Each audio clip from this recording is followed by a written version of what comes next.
जिसमें एक चीज़ हम लोग पढ़ेंगे उसका नाम होगा समजात अंग। देखो बहुत ही इम्पोर्टेंट है, हर बार बोर्ड के पेपर में आता है। क्या होता है समजात अंग? देखिए जीवों के शरीर के, समझो तो नहीं, इधर अब समझो पढ़ो। कहोगे जीवों के शरीर के वे अंग, जीवों के शरीर के वे अंग जिनकी उत्पत्ति और रचना समान होती है। जिनकी उत्पत्ति माने जहाँ से बनते हैं और रचना बनावट एक समान होती है, लेकिन जो कार्य करते हैं अलग अलग करते हैं। उत्पत्ति और रचना समान होती है, याद करो। समजात, समजात समान होती है। समजात का मतलब मैं पढ़ा रहा था 9 में, तो एक ट्रिक बनाया गया था, आप पढ़े भी होंगे, देखे भी थे, कि जो कोई पूछता है कि जो सरल उत्तक होता है कितने इसके प्रकार होते हैं, शायद आपको नहीं याद होगा। तो इसका ट्रिक था सप्रकाश। स का मतलब सरल उत्तक, प का मतलब होता है पेरेनकाई माँ, क का मतलब होता है कालेनकाई माँ, स का मतलब होता है एस्कलेनकाई माँ। तो ये बात बच्चों को बताएगा, उन लोग को याद होगा, कभी नहीं भूलेंगे सब। आप लोग भी याद कर दीजिए। तो ट्रिक के साथ पढ़ाई होती है तो कभी आदमी नहीं भूलता। जैसे समजात, समजात का मतलब माने ऐसे अंग, अंग ही है ये, ऐसे अंग जिसकी उत्पत्ति और रचना समान होती है, लेकिन कार्य क्या करते हैं अलग अलग करते हैं। जैसे मनुष्य का हाथ और कुत्ते का हाथ। कुत्ते का हाथ का मतलब अग्रपाद, आगे वाला पद जो होता है ना पैर, वो क्या होता है समान। देखो दोनों के रचना एक ही है, हम भी निहुर जाए तो कुत्ता बन जाएंगे, और लेकिन कार्य अलग अलग है। हमारा हाथ वस्तुओं को उठाने के लिए प्रयोग किया जाता है, तो कुत्ता दौड़ने के लिए अपना प्रयोग करता है। अलग अलग देखो दोनों के कार्य हुआ, रचना सेम है।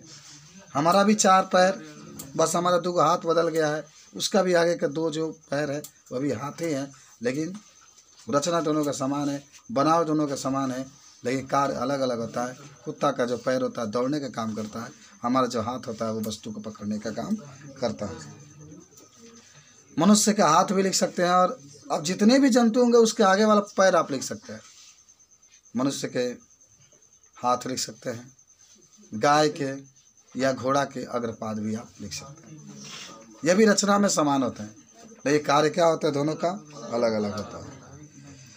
जितने भी कशेरुकी की जीव हैं, जिसमें भी कशेरुकी की जीव हैं, तो कशेरुकी जीव का मतलब होता है कि जिसके अंदर ईंट की हड्डी पाई जाती है, तो उसके जो आगे वाला पैर होता है, आगे वाला पैर यानी हाथ जो होता है वह, और मछली के जो पंख होते हैं, मछली के पंख आप देखे होंगे, पंख जो होता है उसको तैरने में सहायता करते हैं। ये सब आपके समजात अंग के कुछ सीखे। समजात अंग किसे कहते हैं? माने वे अंग जिसकी उत्पत्ति माने जहाँ से बनेला, जहाँ से बनता है, और रचना समान होता है, लेकिन कार्य क्या करता है तो ना लिखा सकेला, तो लिख लो।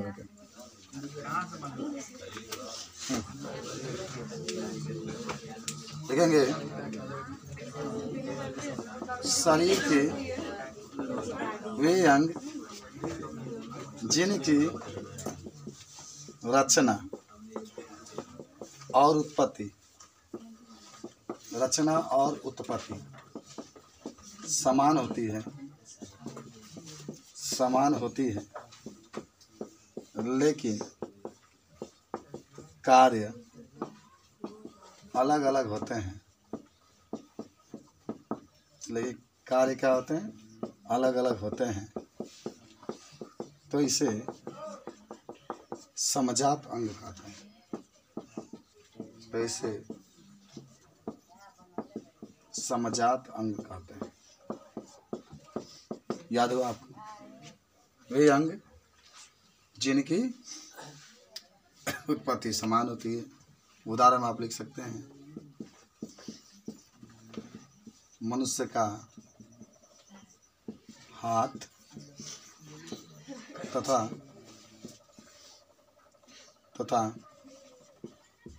कुत्ता का, बताओ मुझे, तुम लोग कुत्ता सो रही है। उस फिल्म का नाम बताओ जिसमें किसी इंसान को कुत्ता बनाया गया है,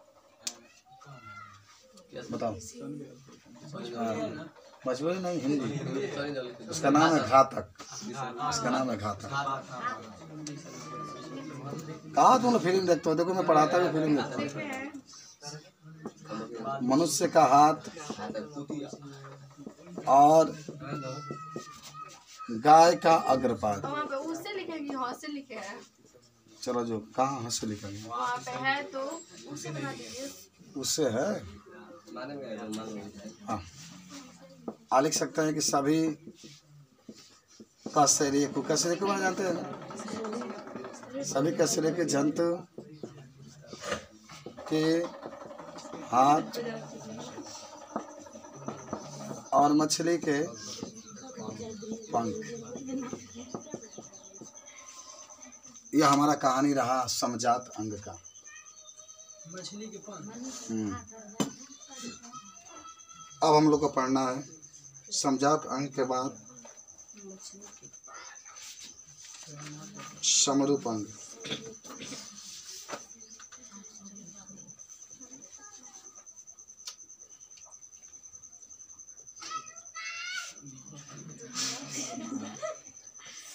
समरूप अंग